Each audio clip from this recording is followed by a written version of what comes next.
Hoy quiero hablarles sobre los casos de abuso psiquiátrico más frecuentes en España, que hemos detectado a través de la Comisión Ciudadana de Derechos Humanos.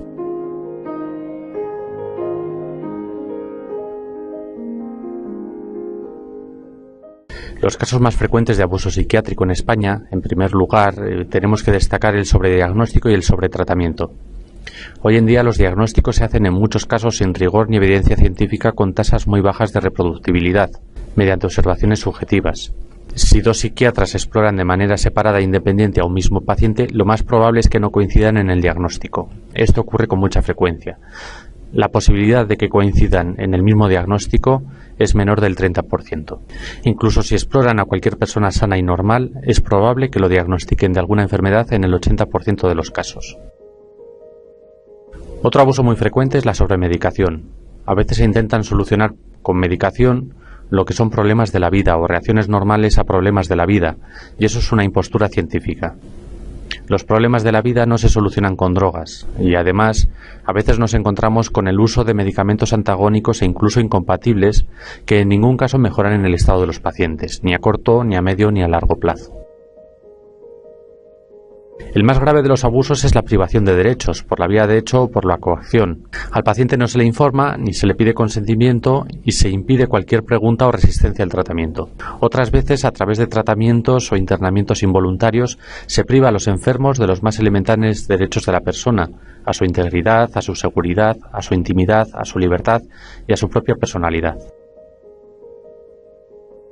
Tenemos también como abuso los efectos negativos producidos por el tratamiento psiquiátrico, que producen en primer lugar aislamiento social y efectos físicos más o menos graves, pero en cualquier caso limitantes, molestos, perjudiciales y a veces extremadamente peligrosos.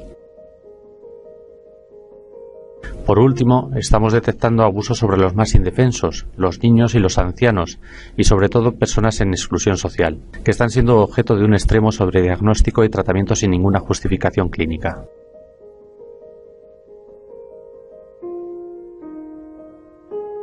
Tenemos que destacar sobre todo como principal signo de alarma que nos hace ver con evidencia que se están violando los derechos es la falta de libertad para decidir. Cuando a un paciente no se le informa, no se le consulta sobre un tratamiento o éste se le impone, todo ello es un claro signo de que se están violando los derechos. Otro signo fundamental es la falta de información escrita o información escrita no firmada, vaga o impersonal. La historia clínica es un archivo que contiene datos personales del paciente y como tal debe ser accesible para el propio paciente. Por otra parte, todo tratamiento debe ser informado y consentido, por lo que no hay ninguna razón para no entregar al paciente un diagnóstico completo y un tratamiento justificado a través de un informe firmado por el especialista.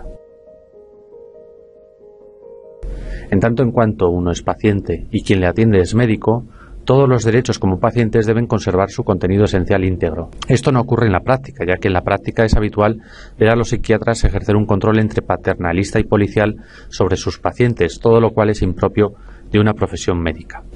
El paciente debe poder disponer de todos y cada uno de sus derechos a ser informado de manera efectiva, a tener una segunda opinión clínica, a elegir cualquier opción de tratamiento disponible o incluso a no ser atendido ni tratado. El paciente psiquiátrico, por otra parte, tiene derecho a ser informado de su diagnóstico, del tratamiento, de los efectos secundarios y tiene derecho a rechazar tanto el diagnóstico como el tratamiento. El paciente psiquiátrico o el paciente con problemas sociales, en tanto como paciente, repetimos que tiene todos sus derechos intactos, pero incluso como ciudadano debe poder ejercer todos sus derechos sin ningún tipo de limitación.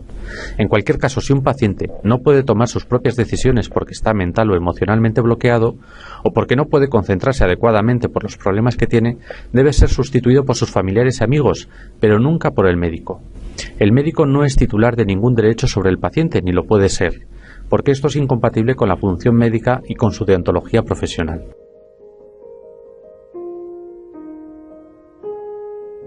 Cabe pensar en qué casos no puede rechazarse un tratamiento. Un tratamiento siempre puede ser rechazado por el paciente. Solo en casos muy extremos en los que corre peligro la vida del paciente o de otras personas, un juez y solo un juez, y a través de un procedimiento tasado, puede imponer un tratamiento como medida accesoria, siempre que quede a salvo la seguridad jurídica y las garantías del paciente. Salvo en estos casos, el paciente siempre se puede y se debe oponer a un tratamiento que considera innecesario o perjudicial. En ocasiones, el propio paciente consiente en ser ingresado en una unidad psiquiátrica, convencido de que ello servirá para curar o aliviar su sufrimiento. La duda que se nos plantea muchas veces es si una persona que ingresa voluntariamente puede salir cuando quiera por mejoría o por empeoramiento de su cuadro clínico. Y en principio debemos advertir que toda persona ingresada en un centro hospitalario puede ejercer su derecho a salir de él de forma voluntaria, firmando un documento de alta voluntaria en el que no tiene por qué justificar los motivos de su decisión. Pero con frecuencia vemos que no se permite al paciente ni a sus familiares ejercer este derecho, así como a tener visitas u obtener asistencia letrada. Se entiende que el paciente no está capacitado y no sabe lo que quiere y por ello se limitan sus derechos. Pero eso es una barbaridad y no tiene ninguna justificación ni clínica ni jurídica, porque si el paciente, repetimos, parece no poder decidir, ¿por qué no dejar de decidir a sus familiares o amigos? No tiene lógica lo contrario. El médico no puede sustituir al paciente y a su familia e imponer a la fuerza su voluntad. A veces el internamiento es involuntario. Tendríamos que plantearnos también la duda de si el internamiento involuntario es un tratamiento médico o parte de un tratamiento. Y lo que debemos colegir es que el internamiento nunca es un tratamiento ni parte de un tratamiento médico, sino una medida de seguridad que solo puede ser tomada por un juez respetando los derechos y las garantías del ciudadano. Hay que diferenciar lo que es un tratamiento médico y lo que no lo es. La privación de libertad por la fuerza no entra dentro del catálogo terapéutico de ningún sistema de salud ni de ninguna especialidad médica. El internamiento, como hemos dicho, solo puede ser autorizado por un juez dentro de un procedimiento con todas las garantías de defensa del paciente y por una causa grave de urgente necesidad. Todo ello solo es posible en los casos en los que es evidente y serio un peligro para la vida del paciente o de terceras personas. La privación de libertad, fuera de los casos de criminalidad, es una medida inhumana y degradante que nada tiene que ver con una función médica y sí con una función policial de control social, que nuestra Constitución y las normas supranacionales sobre derechos de los pacientes con discapacidad prohíben. Los ciudadanos libres y los pacientes tienen reconocidos unos derechos. Hay un derecho al consentimiento informado, a una segunda opinión y a conocer las alternativas al tratamiento farmacológico prescrito. El paciente debe ser informado de una manera eficaz y convincente de su diagnóstico. Debe estar seguro y convencido de que su médico va por el camino correcto y que sabe lo que hace. Además, el médico debe convencerlo de que el tratamiento que le propone es el más adecuado y advertirle de otros tratamientos posibles que pueda elegir. Lo contrario es una impostura y una deslealtad profesional. En la práctica, esto no ocurre, ya que con mucha frecuencia el tratamiento se impone y se cambia sin ningún tipo de explicación. No se ofrecen alternativas ni una segunda opinión, lo cual es contrario a la ética y al derecho. Durante décadas se ha obligado a creer que el único tratamiento para el sufrimiento humano es la psiquiatría, y esto es una barbaridad. Una persona entristecida por la muerte de un ser querido, o agitada por los problemas y la incomprensión, o cualquier otro síntoma psiquiátrico, puede encontrar alivio con terapias naturales, psicoterapia, ayuda religiosa, asesoramiento, coaching, el deporte o cualquier otra actividad humana dirigida por una persona con entrenamiento. La psiquiatría no es la respuesta a todos los problemas del ser humano, ni a su sufrimiento, ni mucho menos. Otro problema que tenemos es, una vez que el psiquiatra ha colocado a un paciente una etiqueta con un diagnóstico mental, cómo quitar esa etiqueta de enfermo mental y dónde ir. Hay que advertir que una etiqueta no es más que una ficción que nos podemos creer o no. El problema viene cuando esta etiqueta nos causa problemas sociales o descrédito personal.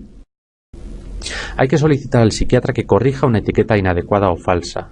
En caso contrario, a su superior, a través del Colegio de Médicos o de la Administración Sanitaria, y en última instancia a través de una reclamación judicial. Otra opción válida es buscar otra exploración o diagnóstico independiente que pueda contradecir la etiqueta que se nos ha puesto. Un informe de un psicólogo imparcial o un informe de pruebas y test objetivos realizados por un profesional imparcial pueden ser suficientes para contradecir un diagnóstico falso, incoherente o mal hecho.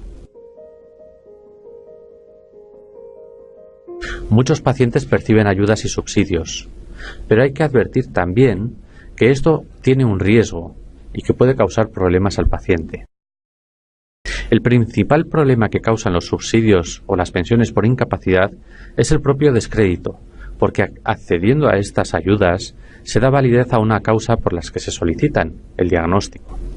Uno mismo se está etiquetando como enfermo al aceptar estos subsidios, como inútil, como incapaz, y esto limita mucho las posibilidades de mejoría y rehabilitación. De alguna manera, a través de estos subsidios el paciente está vendiendo sus derechos y puede que llegue el día en el que no los pueda recuperar. Subsidiar a un paciente es la forma más eficaz de neutralizar cualquier resistencia o denuncia e incluso de recuperar la dignidad.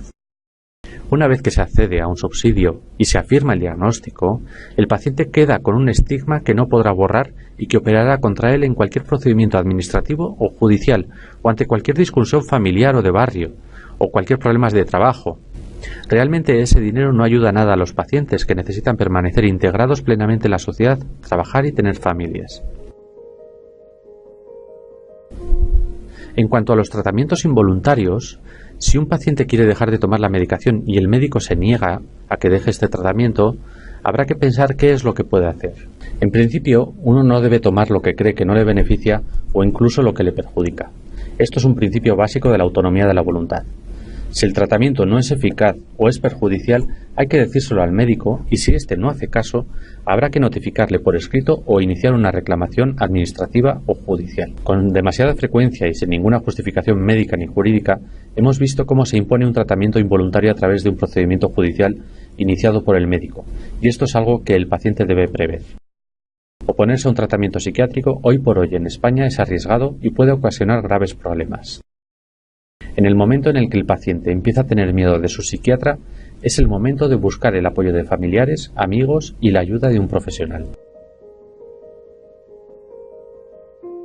Hay diferentes asociaciones que pueden dar apoyo y ayuda a los pacientes psiquiátricos que tienen problemas o sufren abusos.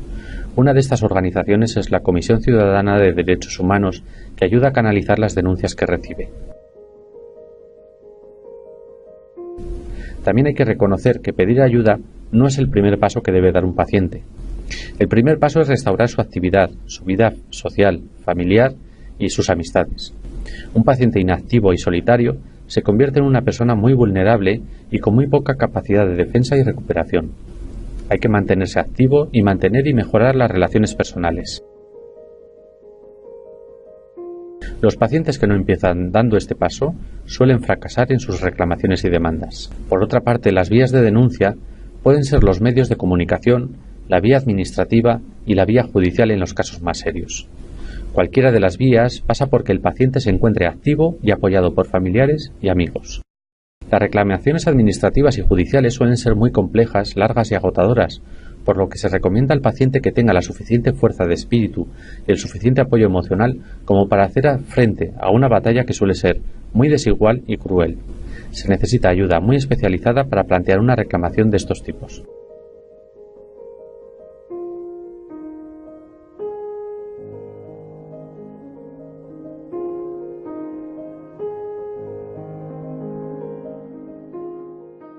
La Comisión Ciudadana de Derechos Humanos puede informarle de sus derechos y recoger la queja y la denuncia para su estudio y para su uso estadístico con el fin de apoyar quejas o denuncias generales y hacer una tarea de divulgación o de cambio legislativo en este país. En un caso particular puede facilitarle el contacto con un especialista que le ayude a hacerse una idea real de la situación y de las posibilidades de cambio de tratamiento o de denuncia entre los tribunales. En cualquier caso, se protege el anonimato de pacientes y de denunciantes.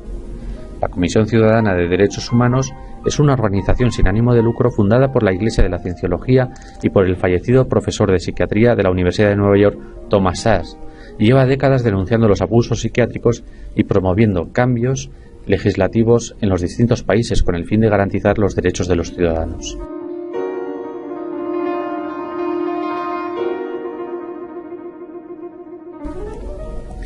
Puede contactar con la Comisión Ciudadana de Derechos Humanos a través de Internet o en su página web y en las redes sociales.